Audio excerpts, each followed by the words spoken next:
Good morning, welcome to Planet Mojo. Today I'm going to show you how to restore a red-headed woodpecker habitat.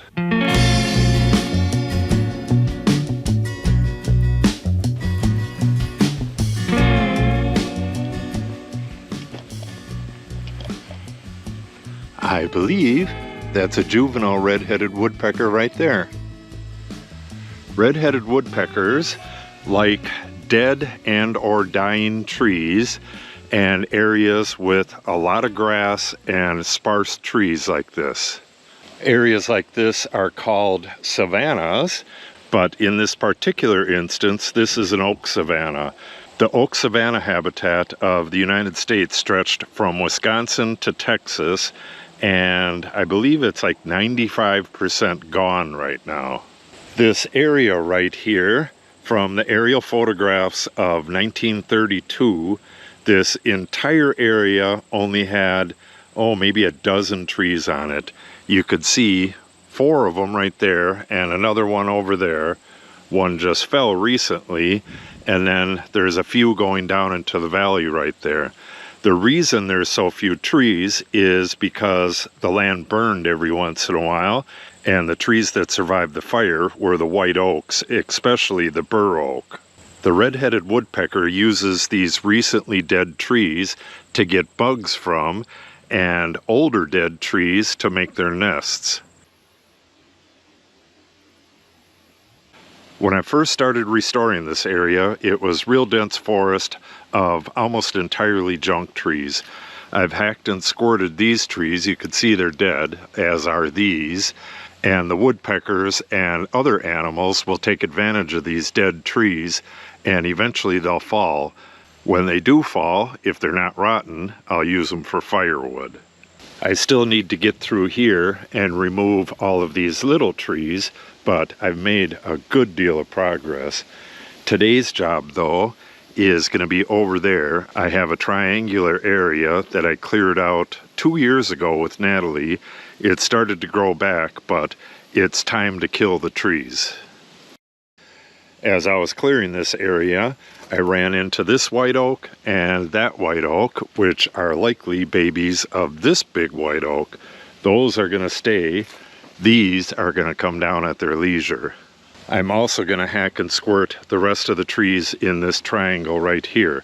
This isn't the main focus. The main focus is on the other side of that road right there, but I'm going to get in here and take out a couple trees right over here. This tree right here, this oak, and that oak right behind it, good sized one. That one's maybe 35 feet tall. Those are staying, and I planted a bur oak over here and right over there.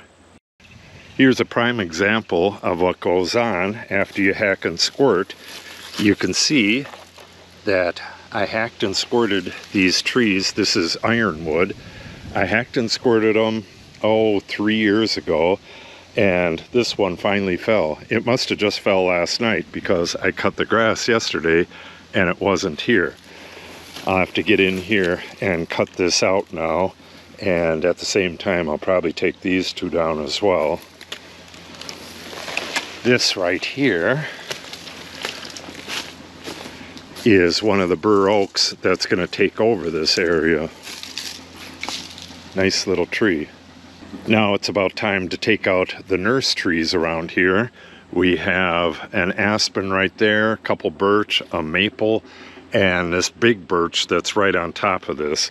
I'm going to hack and squirt all of these, and by the end of next year, or possibly into the year after that, these will be completely dead. Once they're dead, though, I'm going to leave them right where they are, and they'll become habitat for the woodpeckers and other animals.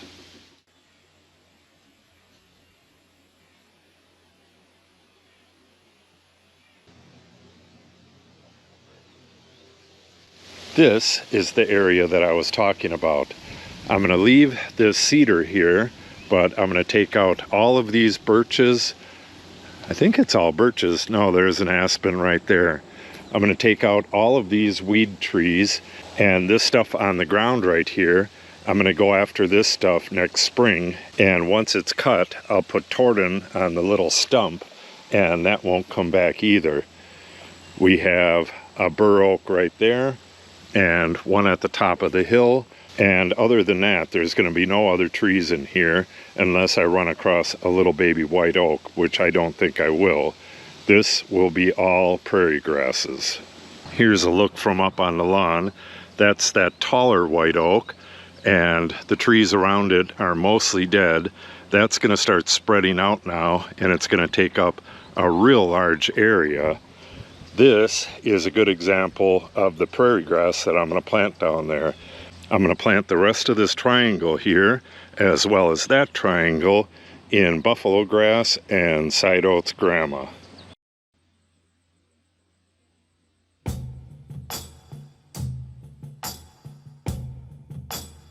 The mixture I'm going to use is 1/2 diesel fuel, 1/2 trichopler, and just a touch of red dye so I can see where I'm spraying it.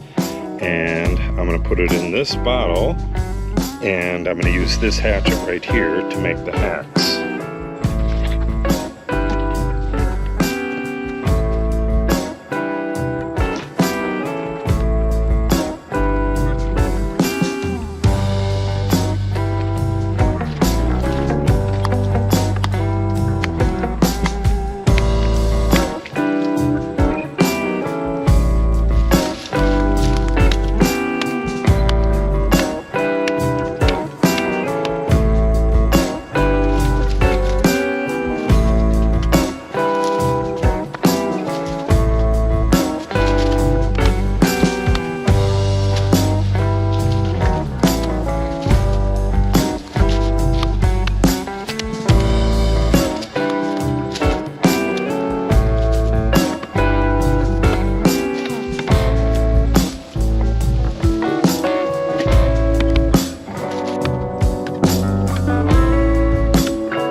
Alright, I got all the trees behind the house done, and I cut out all that brush along the road and used Torden on it. The neighbors were right there, so I didn't record it. They've been doing all kinds of construction over here lately. The neighbors are building there, so I couldn't record here before, but now they're out to lunch. All I got to do here are those 2 hickories right there. Got one here, one back there. The one in front's dead, that's dead. All this stuff is dead. Those 2 are the last 2 I got to do in this area, and I'm not sure if you can see or not, but I have a bur oak planted right there. That's going to spread out and take up this whole area eventually. There's several more along here as well. Alright, let's go get them last 2 trees. I have, more than enough. So I'll do a few more trees on a different day, but those 2 are going to wrap it up for this.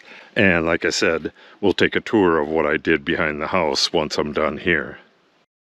Okay, that's all done. Let's get back and take a look at what we did earlier. Okay, some of this stuff has been hacked before. It just didn't die. That happens sometimes, especially with colonal trees like birch and aspen. I hacked this one. I don't believe I hacked it before. Yeah, I did hack it before. You can see it on the side there. This mulberry I've never hacked before, but it is just a huge nuisance. I drive into this thing all the time, and we don't want any mulberries in oak savanna here. This tree, you could see I hacked once before. Hopefully this time takes it out. The majority of the trees over here are already dead. There's them 2 little oak trees that I found when I was doing the clearing. Old apple tree that was in the woods. Up there, we hacked all of that stuff. This right here is that big white oak and this little one.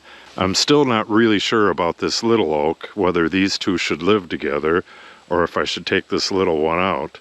I'll probably leave it, but I should get rid of these 2 trees next year regardless.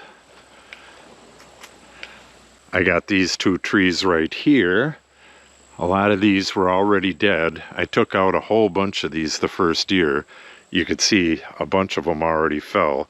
Once you hack and squirt one of these aspen, as soon as they die, they fall within a year or 2. The birch, like those 2 right there, those have been dead for, oh, there's a red-headed woodpecker up in the top of it, pecking at it. Yeah, they require this kind of habitat, but most other woodpeckers love this type of habitat as well, as do deer and a whole bunch of other animals.